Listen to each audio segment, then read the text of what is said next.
just wanted to pop in real quick and say thank you for everybody who's tuning in to watch this. And if you haven't, please like and subscribe. As I said, I'm a little anxious to release this. I'm feeling a little vulnerable.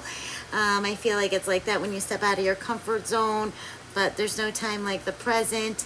I hope you enjoy it. My family enjoyed the meals. I have some more in the works coming, and I plan on just improving as I go. One of the meals is under $1, and there's one that I kind of want you guys to guess the price, but I will tell you what the price is at the end of the video. You'll be surprised which one out of the three was most expensive to make. Have a great day. Thank you for tuning in. Hi, everybody. Okay, with this recipe, what we're going to do is we're going to make turkey, ground turkey empanadas.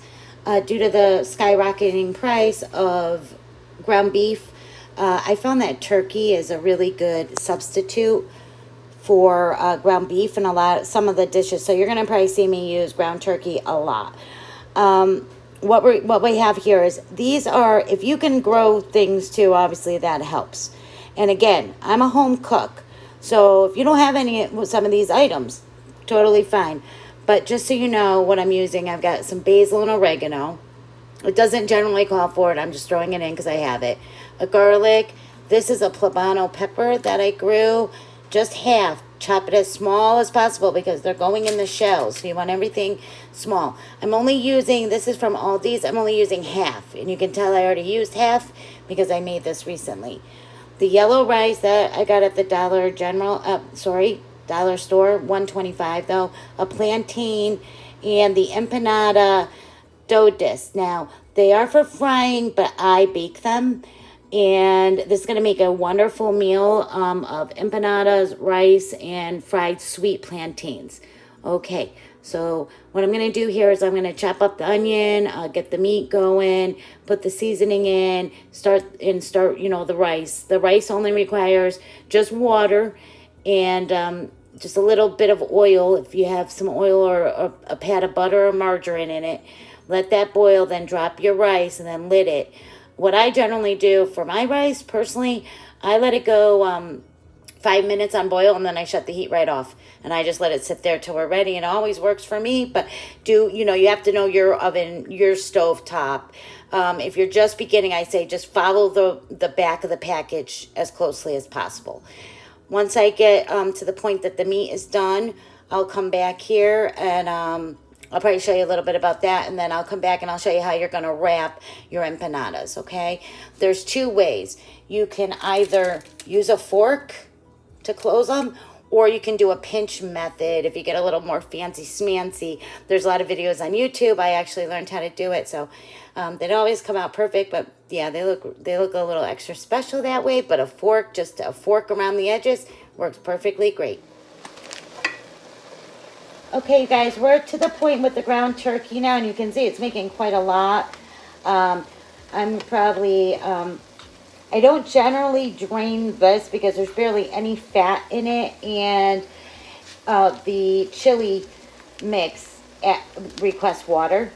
So we're at the point, again, this is from Aldi's, and I'm only using the half of a packet because I used half of it before to make this same exact dish. Not that long ago. My family cannot get enough of this. I just want to mention too, you can easily make this vegetarian. You could do rice and beans in here with this seasoning. Now, don't come for me because I'm not making my own seasoning mix. Again, I'm a home cook, and I do have the seasoning, but I'm trying to make this so that everybody can participate and make it if they want to. Okay, so I'll be back. Okay, you guys. The ground turkey is done. You can tell with the seasoning packet starting to take on the color of ground beef. And, I mean, it's way more healthy, the ground turkey. And it tastes just like it. Nobody would ever know. You want to try to get in here and, chop it up because you are putting this in empanada shells. So, I mean, you could put it in taco shells. You can do it. But we're doing empanadas right now. The meat is now done, and I put in a little dish. We're going to get to starting to put them in the empanada shells. But what we're gonna do while we're working on that is we're gonna cut up our plantain and let that fry in the pan that I just took the meat out of. I didn't wash the pan because, like I said, there's so much seasoning in there that's so good. So all you're gonna do with this is a sweet plantain, which is such a nice compliment. I just add a couple teaspoons of oil. And I know I have you in an awkward position because this is very difficult. When you go to your grocery store, these are going to be right near the bananas. There's green plantains. Those taste almost like a potato. They're, you know, if you cook them at that phase, they're going to taste like almost like a French fry, if you will. These guys here are so sweet and so delicious, and they hold up. You know, a banana doesn't really hold up. So I just cut them diagonally. You can get these for anywhere from 25 cents to 50 cents. And you only need a few. I mean, literally, though, I shouldn't lie. I could probably eat these all day with every meal. I love them. So before we get to stuff the empanadas, we're just going to put these little guys in a little oil. And then we'll get to wrapping our empanadas. Let's get to wrapping our empanadas. They will bake for about 10-15 minutes. You're just cooking the outside because, you know, obviously your filling is already cooked. Real quick, just so you can see, the way Goya does this is great. See, they're individually put, so you can take one off. I've already used half of this package, but you see this? And you find this in the freezer department. Okay, you're going to roll it out, or you can pull it out. I am actually using a can because I don't have a rolling pin, but nobody knows the difference, really, but I should probably get one of them, too. I have to write a list. We're going to do the method with the fork, not the braiding, because, again, I want everybody to be able to do it and not get overwhelmed and, you know. I'm just going to show you one. Don't put in like too much, but so that was about 4 little teaspoons. You might be able to take a little more. I'm telling you, this is one of my family's favorite things. I also, this dough here has what's called in it, annatto, I don't know, help me in the comments, you guys. That's why it has like this orange color to it. But I also buy the white ones, and what I do with them too is if I have extra fruit, mostly apples, so I mean, you can pinch these sides if you want. I make apple ones. I cook the apples with cinnamon and sugar on the stove, and then I wrap them. So I make dessert empanadas too. So we're just gonna go like this.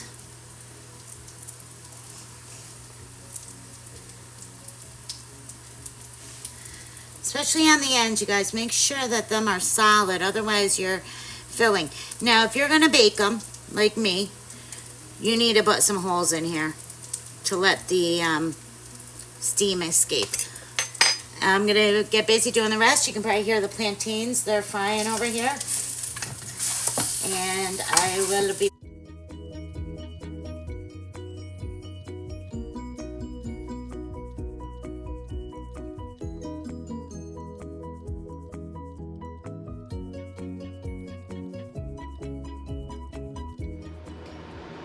Okay, you guys, so here's what we got. We ended up with 5 empanadas because we only used half the package. 1 package of rice, you can see how much is left over, and that was 1 plantain. So easily, I mean, it just depends on how hungry people are if they want 2 empanadas. They're kind of addicting, I'm not going to lie. So, but yeah, I would say it could serve 5, but in my family, more like 4 or 3, just due to the amount of you know, that we love these, so we just munch on them as a snack or whatever. And these are the extra large ones. And again, we only used the half of the package. We only did 5 today. All right, thank you.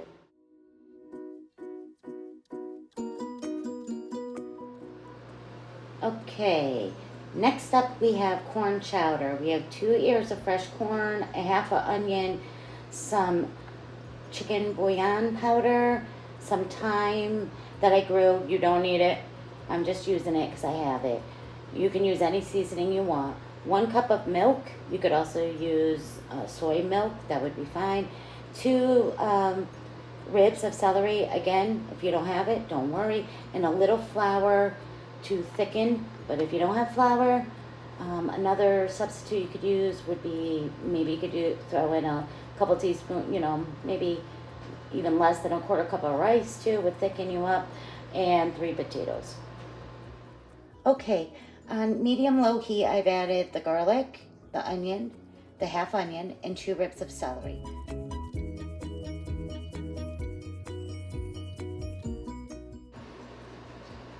Okay, so what we have is the garlic, the onion, the celery, the 4 cups of water, and the 2 tablespoons of chicken bouillon. And to that, we're going to start adding the potatoes. And then after that cooks for a while, once the potatoes are soft, we're going to add our milk and flour a little bit to thicken this up in our corn. And then again, salt and pepper, and you're pretty much good to go. And this makes a huge pot of soup, corn chowder. One quick tip while this is boiling, I want to bring to your attention to also thicken it up if you don't want to use flour. Once your potatoes get soft, you take some of them up like this, just smash them against your pan. And that will naturally, will just thicken it up with the potatoes you have. So you don't necessarily need to do, what they call a roux with milk and flour. You can easily just smash some of these up against, and it will be beautiful. I kind of do both. I do the roux and I do that, but look, you would be just fine just smashing some of your potatoes up against that, and it will thicken it really nicely. Okay, and we're done. I did go in there with a fork and naturally thicken some of the potatoes I smashed up and to the sides of the pan to make it naturally thick. You can see how hearty and healthy this is. It's a huge amount. I'll get a picture of and really affordable. Of course, you could add clams to it. You could add bacon at the beginning for a base. But what we're trying to do here is budget healthy meals. That is a bay leaf I did throw in last minute, but again, it's not necessary.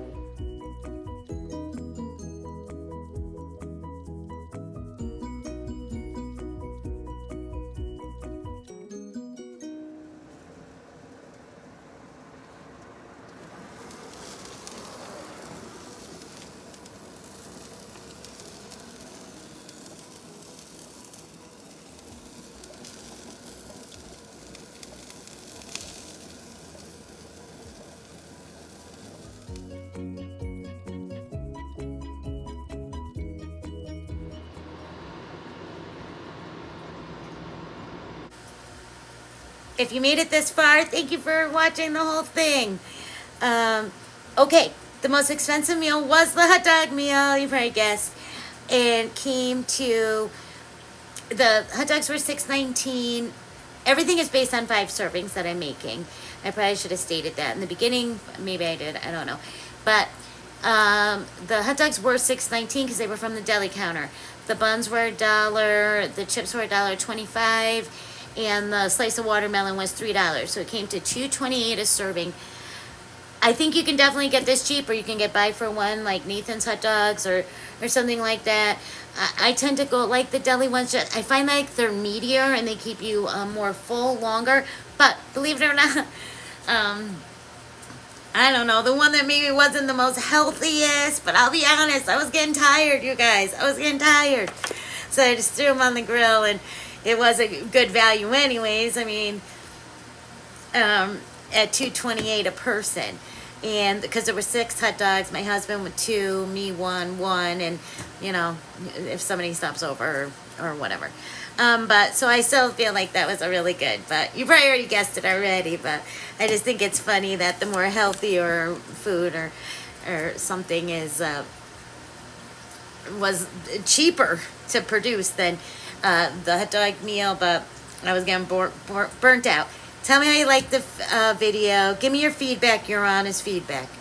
And yep, I've got lots of more ideas and another video coming, hopefully the same time next week. All right, thanks for your support. Thanks for watching. See you soon.